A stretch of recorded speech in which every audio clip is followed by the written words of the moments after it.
antes, para que no se... La verdad puedo explicarlo de nuevo, pero vamos a hacer el de pancreatitis ahorita y es que creo que sí, no sé, pero bueno, vamos a continuar con este y ya de ahí hacemos el otro si es necesario. Ya con respecto a la pancreatitis aguda, ¿no? Como tal, no vendrá a la inflamación, ¿no es cierto?, del páncreas. Ahora, ¿por qué? Porque va a tener, bueno, el páncreas como tal tiene tanto sus canalículos, ¿no es cierto?, ligado a sus enzimas, y aparte va a tener toda una parte de los islotes de Langerhans, ¿no? Es decir, hay tanto un páncreas exocrino, ¿no es cierto?, que es lo que estoy mencionando, ¿no? Donde va a botar sus enzimas, el bicarbonato, agua, etcétera. Y por otro lado tiene el acino, ¿no? Digo, los islotes Langerhans que básicamente van a producir hormonas que les va a botar no hacia el conducto digestivo, sino hacia la sangre. El punto es que estos acinos, ¿no es cierto?, que están produciendo estas enzimas, cuando los libera, se supone que, bueno, eso tiene que ver con fisicopato, pero ya que estamos acá cerquita con la imagen, debería de lanzar básicamente el tripsinógeno, ¿no es cierto?, que es un precursor, es una enzima no activada, y ese precursor se activaría en el intestino delgado, o sea, cuando haya salido del acino, ya en el conducto, por ahí se activa. Sin embargo, como vemos por acá, hay algunos factores como tal que hacen que en la pancreatitis aguda, ¿no es cierto?, se active desde ya, o sea, del tripsinógeno pasa a tripsina, ¿no es cierto? Y esta tripsina empiece a matar, básicamente destruir lo que vendría a ser el páncreas, ¿no? Porque recordemos que esta tripsina, ¿no es cierto?, o sea, su función es llegar al intestino delgado para activar a todos los demás precursores, ¿no? La procarboxipeptidasa A, la convierte en carboxipeptidasa A y así con todas las demás enzimas, ¿no? Y esas enzimas que son proteasas, ¿no?, que van a degradar proteínas, ¿no? Y bueno, pues ahí ven que está hecho la mayoría de las células, ¿no es cierto?, de cualquier tejido, ¿no es cierto? Tiene ya fosfolípidos, sí, pero también tiene proteínas, ¿no es cierto? Entonces va a empezar a destruir, y eso va a hacer que empiece a degradarse ese tejido, ¿no?, pancreático.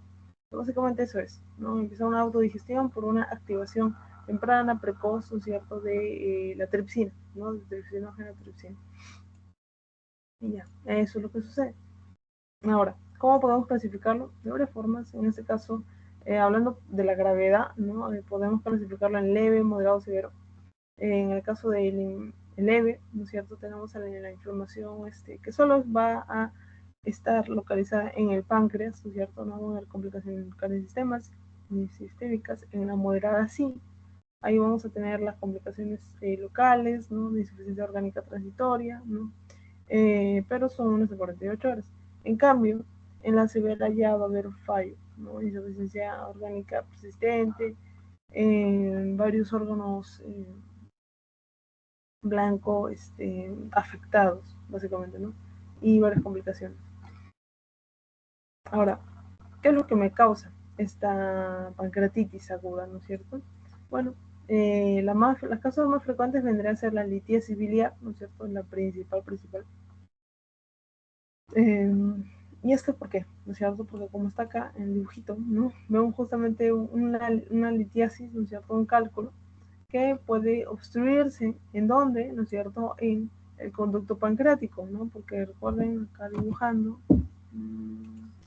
nosotros tenemos justamente el conducto cístico, ¿no es cierto?, que es con el conducto hepático, ¿no?, y luego forma el conducto colédoco, que es súper largo, y se va a unir, o bueno, va a llegar al páncreas, ¿no es cierto?, y se va a unir con el conducto principal del páncreas.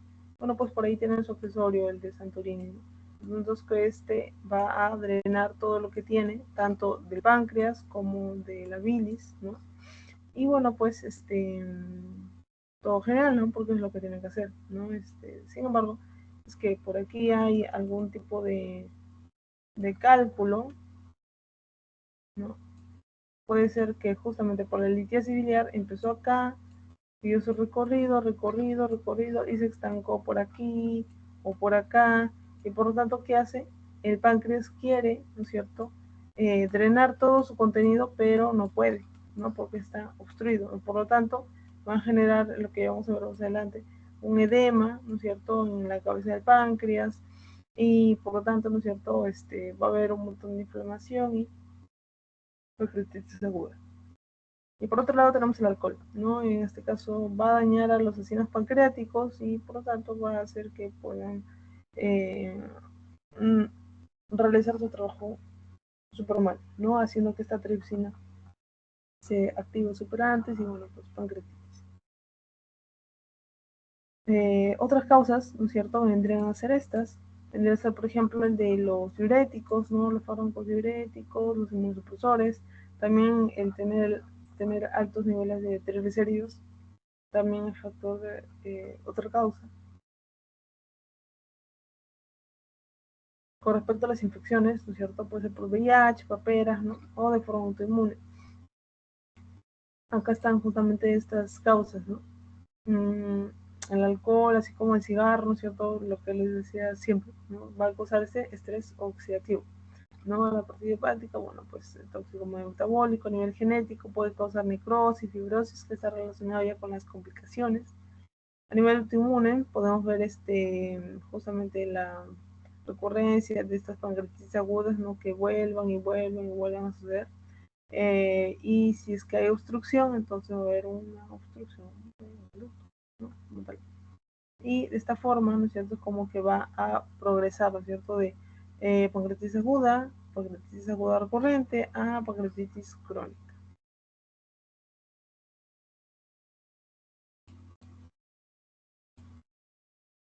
Con respecto a la clínica, tenemos el dolor abdominal, ¿no es cierto? En este caso, acá están todas las características, digo, de ese dolor.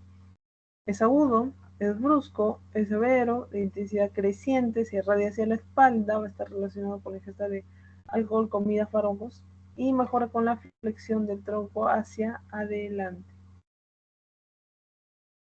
Ahora, con respecto a la anoxia de vómitos, se me puede existir una distensión abdominal, ¿no es cierto? En este caso, ¿por qué? Porque no no se está emitiendo estos gases, ¿no?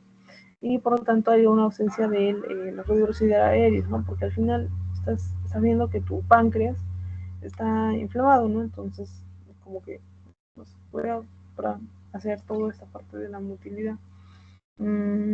Eso por un lado, también si es que está relacionado con obstrucción del conducto biliar, ¿no es cierto? Puede haber justamente ictericia, ¿no? Esto cuando estés comprometiendo también al sistema biliar básicamente. Por lo tanto, acá mencionan, ¿no es cierto?, que tienen que estar enclavados en la pupila de váter o el dedo de la cabeza, o sea, aquí, ¿no es cierto?, en cualquiera de esta parte, donde haga que no pueda eliminar, drenar el contenido pancreático y a la vez el contenido biliar, ¿no?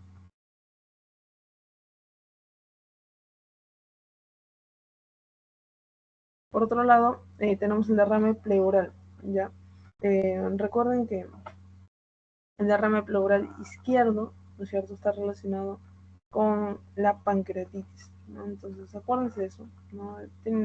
Es de neumo, pero igual, ¿no? O sea, si tienes un derrame pleural bilateral, bueno, probablemente sea trasudado y puedes deberse cosas sistémicas como cirrosis, insuficiencia cardíaca, y así. Pero si tienes unilateral, puedes estar pensando en que sea un exudado.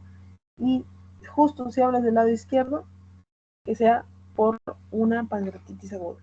¿Ya? Eso acuérdense. Y bueno, pues también las atelectasias.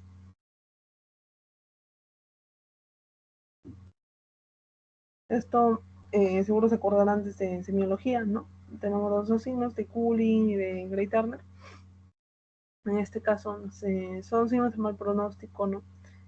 Uno es perio umbilical, el de Cullen, ¿no? Y el otro en los flancos, ¿no es cierto? Izquierdo, derecho, ¿no? Y eso se da porque justamente acá se lo coloco para que puedan recordarlo, porque hay una infiltración, ¿no es cierto?, de la sangre tanto en el epiglotis menor, ¿no? Y llega o se conduce, ¿no es cierto?, a través del ligamento redondo, ¿no?, que está conectado a la piel. Entonces, por eso es que genera esta coloración violácea, azulada, ¿no? Y por otro lado tenemos la pancreatitis grave, ¿no?, que en este caso va a tener fiebre. Acá hay que diferenciar tanto fiebre por inflamación que por procesos infecciosos. En este caso, en el caso de que sean unas 2 semanas, no hay tanto problema, porque probablemente sea por problemas inflamatorios, pero en el caso de que supera las 2 semanas, entonces ya ahí hay que revisarlo, porque puede ser justamente por infección, ¿no? En este caso, que tenga la pancreatitis, más que ya esté formando algún tipo de necrosis. Y por otro lado tenemos el shock, ¿no es cierto? Que también le puede dar la hipovolemia generada por la vasodilatación, así como aumento de la permeabilidad. Y por otro lado tenemos el fallo multiorgánico, ¿no es cierto? Y shock, inflamación sistémica.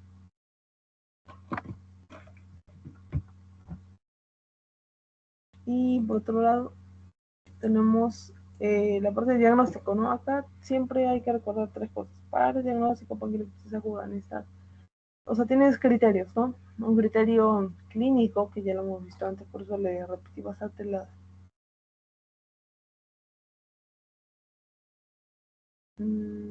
las características del dolor no abdominal. Por otro lado, tienes el criterio laboratorial y el criterio radiológico o imagenológico, mejor. En el caso de esto, solo necesitan la presencia de 2, no de estos 3. Por lo tanto, no es necesario que tengas que hacer un examen de imagen, ¿no? Simplemente con que ya tengas ese dolor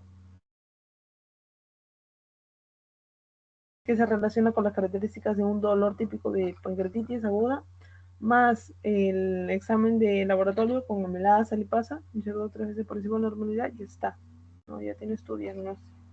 Ya no fue necesario hacer esto los exámenes, al menos no por diagnóstico. Y bueno, también vemos algunas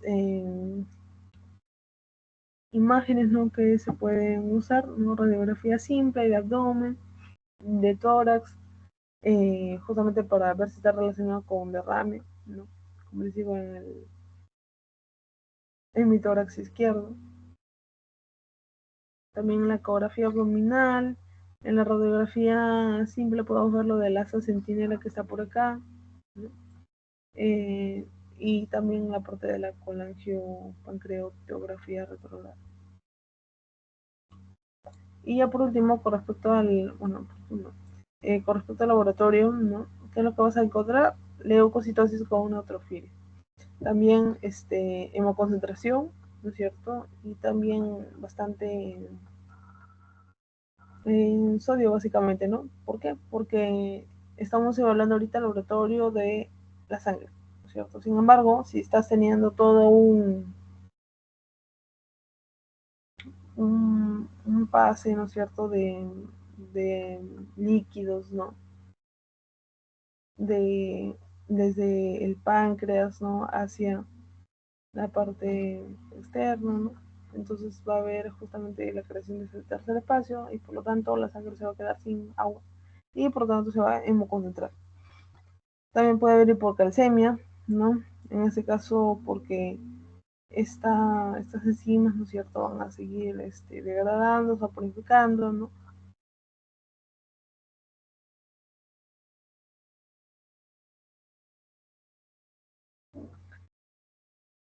Y eso puede generar, ¿no?, que haya también una respuesta por parte de la hipotiroides que regula los niveles de calcio, ¿no? Ahora, con respecto a la bilirrubinemia, ¿no es cierto? Y las transaminemias también podían usarse, ¿no? Para ver su relación de esta pancreatitis con alguna enfermedad obstructiva. Y bueno, pues acá tenemos estos dos valores, ¿no es cierto? Amilasa y lipasa, ¿no? La que se va a elevar más rápido, ¿no es cierto? Vendría a ser, o el caso del pico más rápido vendría a ser la amilasa, ¿no es cierto? En cambio la lipasa, ¿no es cierto? Va a estar eh, más o menos desde las 2, 4 a 8 horas desde el inicio de la clínica, ¿no? Hablando de la duración, ¿no? El que más dura es la lipasa, ¿no es cierto? Y hablando de especificidad, sensibilidad, más sensible vendrá a ser la lipasa. Entonces, eso por decir así como también la más específica.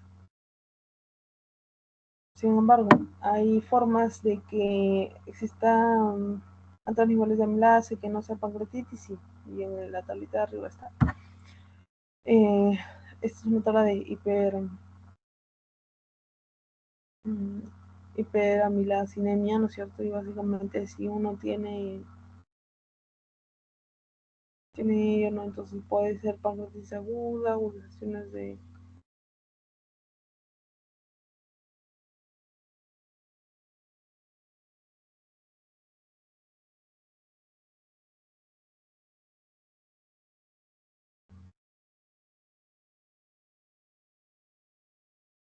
Por otro lado tenemos las causas no pancreáticas, que pueden ser también insuficiencia renal, ¿no es cierto? La parte de las patologías de las glándulas salivales, o también patologías del árbol biliar.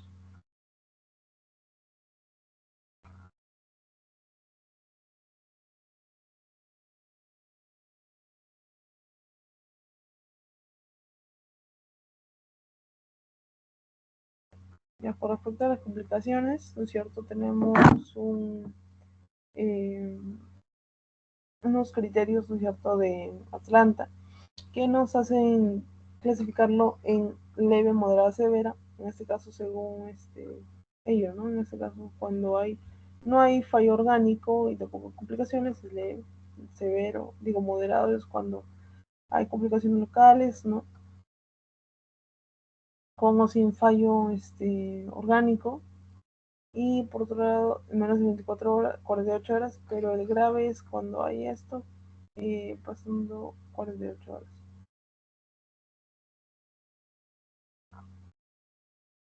Y hablando de las complicaciones, pueden ser locales o sistémicas, ¿no? En el caso de las sistémicas, ya el shock, ¿no es cierto? Insuficiencia renal aguda, así como también al pulmón, ¿no? Está afectando insuficiencia respiratoria aguda. Por otro lado, tenemos las complicaciones locales, que son las que vamos a ver en la tablita de abajo, la necrosis pancreática, así como el pseudoquiste pancreático y la hemorragia, ¿no? Acá podemos ver que la podemos diferenciar también según las semanas, ¿no? Y en el caso de que haya esta pancreatitis necrotizante o edema intersticial, ¿no? En el caso del pseudoquiste, la colección, digo, y la necrosis causulares tiene que pasar al menos 4 semanas. En cambio, si es menos, entonces puede ser una colección líquida de agua, ¿no? O una recolección necrótica.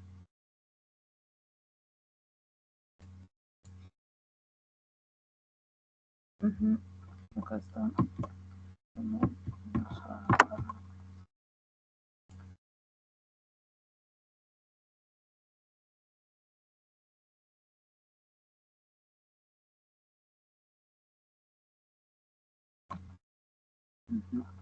Ahora podemos ver esta parte, ¿no? En ese caso, la podemos ver sin necrosis y con necrosis. La verdad, esta tablita es súper así importante. Me acuerdo que también me vino una de estas preguntitas. Entonces también, acuérdense, ¿no? En diferenciarlos en colección líquida de agua pancreática con pseudoquiste, eso sin necrosis, ¿no? Menos y más 4 semanas.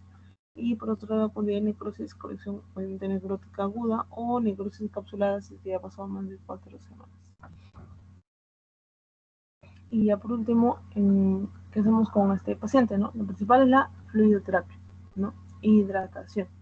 En este caso, con una velocidad, ¿no?, de 250 a 500, ¿no?, en las primeras 24 horas.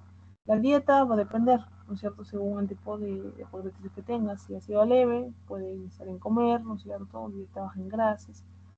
En el caso de que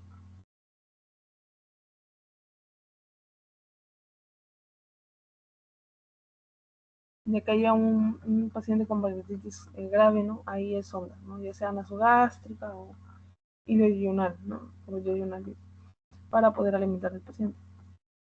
Con respecto a la analgesia, ¿no es cierto? Se usa paracetamol, siempre siguiendo los escalones, ¿no?, de la analgesia, paracetamol, opiáceos, neuminosos y así. Y con respecto a los antibióticos, no están recomendados para que sean profilácticos, es decir, antes de que tengas. De repente alguien quisiera, ¿no? Alguien que haya tenido paciente con pancreatitis grave, ¿no? Entonces le doy esto para evitar que se complique, ¿no? Pero no. En el caso de que ya tengas, ¿no? Lo mejor sería utilizar algún tipo de fármacos carbopenémicos, ¿no? Las quinolonas o metronidazol. Y en el caso del CEPRE, ¿no? Se puede realizar, ¿no?, mediante endoscopía, ¿no?, así como también extraer esos calculitos, ¿no? Pero solo va a estar indicada en las primeras, después de las 24 horas y antes de las 72, básicamente, ¿no? En segundo hasta el tercer día.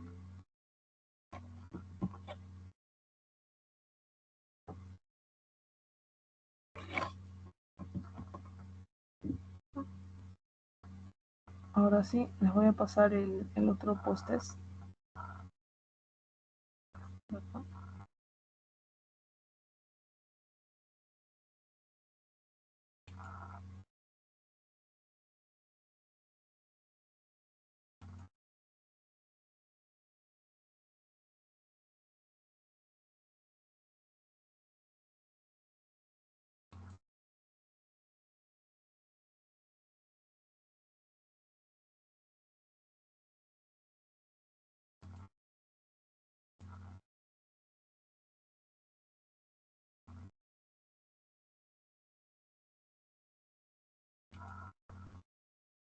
Esto, chicos. Eso sería. Ahorita les voy a pasar el post-test. Eh,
Ya, listo, chicos. Voy a cortar la grabación si es que no tienen alguna pregunta.